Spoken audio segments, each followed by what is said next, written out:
Guys, I believe this is the final video of the fire sale. This is the Hunter low profile, and it probably has a model number on it, but I neglected to get it. I guess it doesn't hurt for me to go up there with the ladder and see if I can find it, because then I'll also get the amperage rating.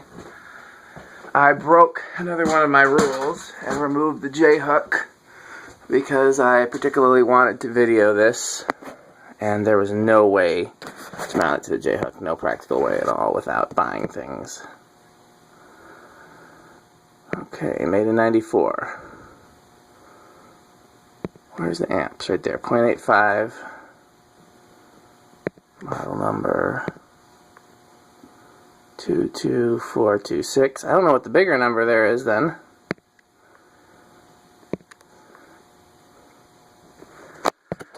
Okay, well that's the tag on the low profile. I do really like these. If it had the smaller switch housing, I'd keep it. Low. I'm guessing this is going to be around 0.55 on high, the way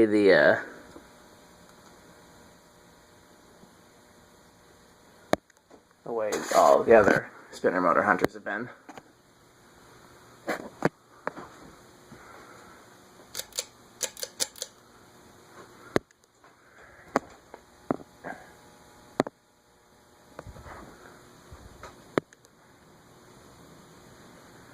Absolutely silent. That's mounted directly to the wood, so there's no J-hook to isolate any vibration. Yep, right there on the nose. It's amazing they do so much air movement with only around half an amp. It's not as much as a K55 fan, but it's also not as much current as a K55 fan. There are some advantages to spinner motors.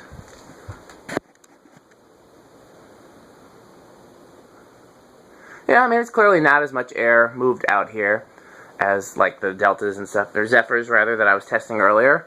But it's also clearly air being moved out here, and we've tested some commercial fans even that couldn't do that. So, clearly a very good airflow. Let me just make sure I turned it off. Yep, off. There's the fanimation bracket that I was looking for in the last video. There's the water that I always need. There's my camera stand. So, this thing is in remarkably good shape. I hope somebody acquires this from the fire sale, because I'd hate to words are hard. I would hate to have to part out something this nice. I just don't have room to keep these. That's why there's a fire sale. If I had more room, it would not be a fire sale, it would be a regular sale, and they would get packed away with the rest of my fans. But I am completely out of space and overflowing, so I have to get rid of things in order to keep finding fans that I want. So I'm scrapping some, I'm doing the fire sales, selling some regular. That's just the way it goes. Did I reverse it already? I don't remember. I usually, when I get to my third or fourth video, I start to forget little things like that. I wonder where the design of these originally came from, these and the Studio Series and the other fans that look like this. I mean, all Hunters kind of resemble. You start with the original, obviously, and then the Comfort Breeze, and then everything else is kind of a variation on that. I mean, you can kind of tell that this is, you know, the switch housing started out as the Comfort Breeze switch housing, but they had to make it a little bigger to fit the electronics comfortably.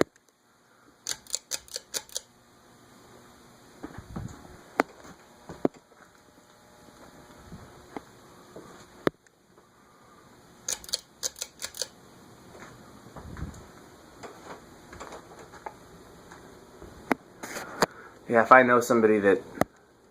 Man, why am I misspeaking so much? If I knew someone that needed a good hugger fan for their bedroom, this would be ideal. This thing.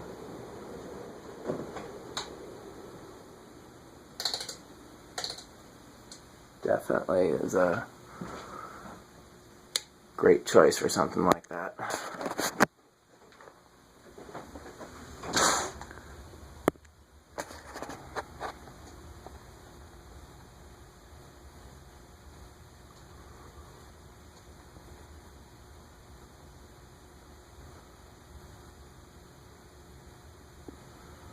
So they're building train tracks across the street from here. I wonder if I'll be hearing trains in future videos. Kind of cool that they're building train tracks instead of removing them. A lot of them have been removed recently. Andy, who does the fan videos with me, is also a train spotter. He likes to go and make videos of trains, and so he was the one that informed me of the new train tracks down here. Which, of course, all I had to do was look across the street and see them building them, but I hadn't given it any thought. I do think that's kind of cool. When I was a kid, I got to ride on a train that the train depot had antique ceiling fans in it. One was an old Hunter, like an R52 or something. The other was an R&M Type H, which is one of my favorite antiques that I still don't have. 1, 2. Yep, 2 is enough to get it going.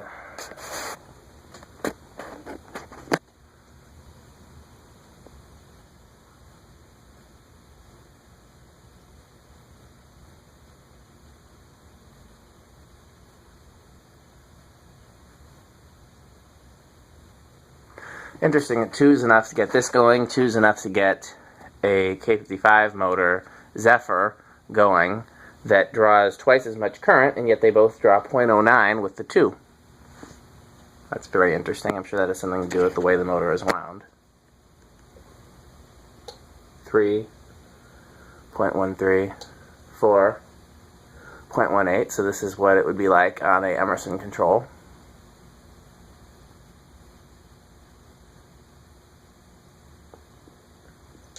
5.21, this is what it would be like on a Casablanca control. 6.26, 7.3, this is what medium-low would be like on the Emerson control. 8.33, 9.35, 10, this is what medium-low would be like on a Casablanca control. 11.37, this is what medium-high would be like on an Emerson control. 12.4, 13.41, 14.42, 15.44, this is what medium-high would be like on a Casablanca control. I'm just going to keep bringing it up, it's not much difference. We're all the way up to 20, and now we're at 0.49.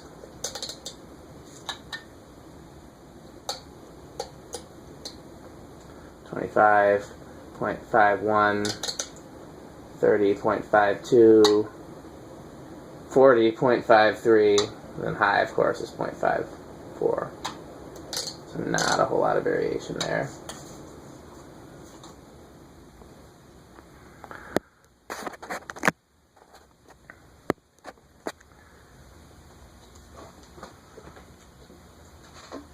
All right, water. For those of you that don't love water, I don't know what's wrong with you. You're missing out. I used to mentor a girl who refused to drink water. She thought it was nasty. She only wanted to drink juice and soda and milk and anything but water. I used to tell her that she was going to probably have kidney failure by the time she was 20.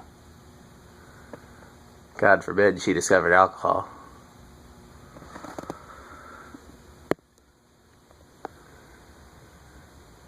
Man, I like this. This is the first time I've hung one of these, and I really like it.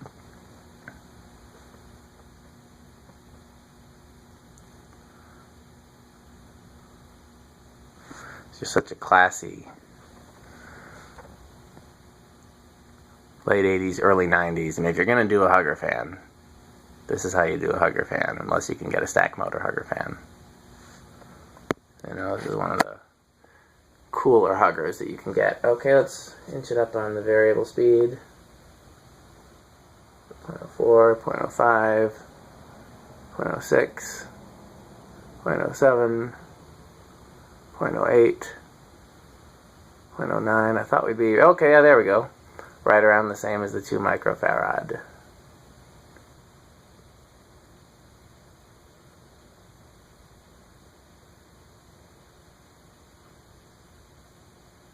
Okay. Eighth of a turn brings us to 0.15. Eighth of a turn brings us to 0.27. Eighth of a turn brings us to 0.41.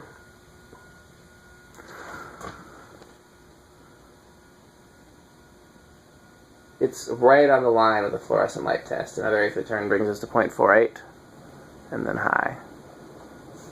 It's right on the line with the fluorescent light test, like right on the line. I think I had another fan like that earlier. Probably the polished brass Zephyr or Zephyr.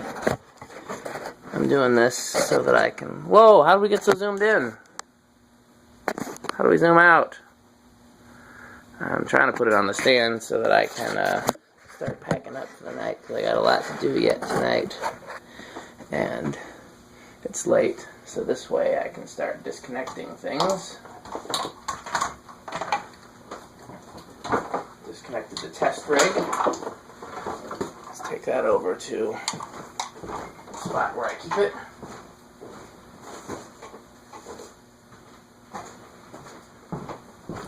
Disconnect the decade box. Well, it's already disconnected, but wrap up the decade box next. So far, this test rig has been a great success. Only thing I had reservations about was using Edison sockets for everything. Because with the decade box and the amp meter both just plugging in with Edison sockets. Okay, we're done. It's risky, because what if somebody accidentally plugs them into the wall? But so far I haven't done that by mistake, so yay me. Thanks for watching.